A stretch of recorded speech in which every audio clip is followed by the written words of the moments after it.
it is time now to wrap up my 2016-17 UEFA Champions League preview, the 8th of 8 installments, Group H, top to bottom, one of the stronger groups in this UEFA Champions League. And at the top, clear pot one. What an unbelievably strong and deep side that the old lady Juventus boasts this season. They smashed their transfer record in the offseason, buying Gonzalo Higuain, and I would like to now call him Gonzalo de Gordo, because he looks so fat. Can you believe a player who cost 90 million euros came into training this summer as fat as he did? My goodness, he must have been crushing 5 cheeseburgers a day. Gonzalo is the god of gluttony. Whew. But it doesn't even really matter, because even if Higuain flops, Juve still has an embarrassment of riches at the forward spot. They have Mario Mandzukic, who's enjoyed great spells at both Atletico Madrid and Bayern Munich earlier in his career. And they have a young, blossoming, incredible rising talent that is Paulo Dybala. I mean, what a phenomenal talent, truly. His dribbling, his technical ability, first touch, goal scoring. Whew, can he score some golazos? They're just stacked. But Higuain is going to lead the line. We're talking about a guy, of course, who broke the Serie A record last year for most goals in a season. So give him respect where respect is due. I'm sure he will play his way into shape. It was truly a monster window of business for Juventus making transfers this summer. And I really think that when all is said and done, there's a very good chance that the marquee signing that Juve made was not Higuain. It is going to be Miralem Pjanic. He was absolutely spectacular at Roma. Truly a wonderful player. He's got a wand of a foot when it comes to taking free kicks. He scores the screamers, terrific passer, tremendous creativity. Those outside of Italy should have a better idea of who he is, and I think they will as they watch more of this Champions League. This is truly a loaded midfield. When you have guys like Kojo Asamoah, such a strong player in his own right, he's going to be in the B team. And I think the B team of this Juve squad, honestly, it would advance out of most groups in the Champions League. Their B team is that solid. But, Sami Khedira, the former Real Madrid man, has scored in each of his first 2 Serie A games this season. So he needs to be looked out for, of course. It's kind of unusual, to say the least, how Juan Cuadrado's services were retained by Juventus. He is there on a 3-year loan from Chelsea following a successful loan spell, being loaned out by the Rent Boys. Cuadrado is, tremendous, speedy, dynamic player. And it's kind of a nuanced deal that he has, but it's essentially, Juve owning Cuadrado. That seems to be the end game there, almost inevitably. But, they have very high-quality fullbacks, of course, with Patrice Evra, Stefan Lichtsteiner. Not to mention, of course, their new great summer signing, Dani Alves. He may be slowing down, but my goodness, has he enjoyed a wonderful career for both FC Barcelona and the Brazilian national team. He is going to bring a lot of excitement to Juve in his own right. But, all these guys I'm mentioning, let's not take away from the fact that Juve still has its strong Italian core. Of course, they are captained by the legendary Gigi Buffon, still a world-class keeper, in my opinion, at 38 years old.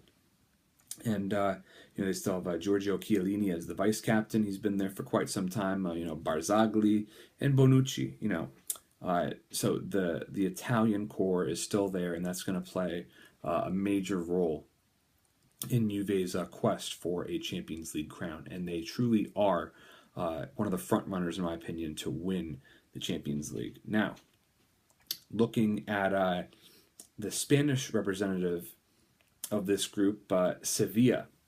They have a new look squad, and some of the most interesting acquisitions they made were loanees. Salvatore Sirigu, enjoyed a very, very successful tenure at PSG, but of course, he was pipped for his starting goalkeeper spot by Trapp. Kevin Trapp is a tremendous goalkeeper. He is better than Sirigu, let's be honest. But Sirigu can still do a job, still a top keeper. He's going to do big things there. I'm not sure how Samir Nasri is going to do there. Obviously, Pep Guardiola had no interest in having him around at Manchester City. He doesn't really have acceptance for players whose vices include cocaine and strippers, which Nasri so clearly loves. But an incredible talent, might yet get his act together, but it's going to be tough for him because Jorge Sampaoli does not play no games, and so Nasri is going to have to really nut up or shut up in a sense. Looking at who else they have, a name recognition game. Adil Rami has had a great career for France. Very, very strong center back. I think he's going to play a big part in the heart of the defense. And Captain Vicente Iborra was often deployed in an attacking role by the previous manager Unai Emery, but Emery's gone. He has left for PSG, so it should be interesting to see how Sampaoli plays him. Also want to mention new signs they have. Luciano Vietto scored twice in his debut, so certainly a guy to keep an eye out for. Atletico Madrid does have some quality players that they've loaned out this year, clearly because their team is so stacked.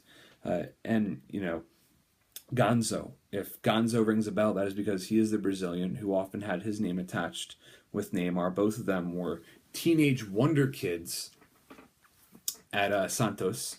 But obviously, Neymar and Gonzo's careers have taken much different directions. Gonzo waited quite a long time to finally make his move to European football at 26 years old. So I'll be fascinated to see how he performs, joining the reigning Europa League champions. Now, looking at Lyon, you can look at the French club and kind of say for them, happy days are here again. They had some wonderful teams to watch not too long ago when you had the likes of Juninho, Michel Bastos, Johan Gourcuff, as mainstays. And really, when you look through the squad, the only guy who seems like he's been a carryover from that era to the difficult spell that they have endured for quite some time up until now is Captain Maxime Gonalons, very strong holding midfielder. He's going to play a major role for Lyon in the Champions League here, and but really the focal point of this team, make no mistake, is Alexandre Lacazette. Lacazette scored a hat trick in his season opener, really, so tickling the fancy of Arsenal fans, if you will. Arsenal made a mistake not signing him. He is a fantastic striker, right in his prime right now, around 25, 26 years old. He's going to score goals in the Champions League. You guys want a striker who's going to put up points in fantasy Champions League football? Look no further than Alexandre Lacazette. I fully expect him to have a dominant group stage. And another player to look out for who's a little bit younger is Nabil Fekir. He turned down an Algeria call-up to play for the French national team. And a name that will certainly ring a bell for many is Rafael, the Brazilian international, who joined Lyon from Manchester United. And, he's not often thought of for all the right reasons, of course. Many people link him to the Karim Benzema sex tape blackmailing scandal, but Mathieu Valbuena has started over 50 games for France, or has at least appeared in over 50 games. He's had a great career. He is past the age of 30 now, but La Petite Vélo, the little bicycle he's nicknamed, I think will still play an interesting part for Lyon as they face the very tough challenge of trying to make it out of this group. Now, in terms of teams out of Pot 4, I did consider Dinamo Zagreb to be one of the stronger ones, and perhaps they could have been a sleeper to make it out of the group stage had they been given a more favorable draw. But, They have been dealt quite the difficult hand, but they sure do have goal scorers. Angelo Henriquez scored 21 goals when he was loaned out to Zagreb from Manchester United. Has since found life a little bit more difficult since they purchased him, but he will certainly play a major part, as will El Arabi Hillel Soudani, the Algerian international, who has scored 20 times for Algeria and has also bagged 39 goals in 80 games for Zagreb, which is a pretty positive return.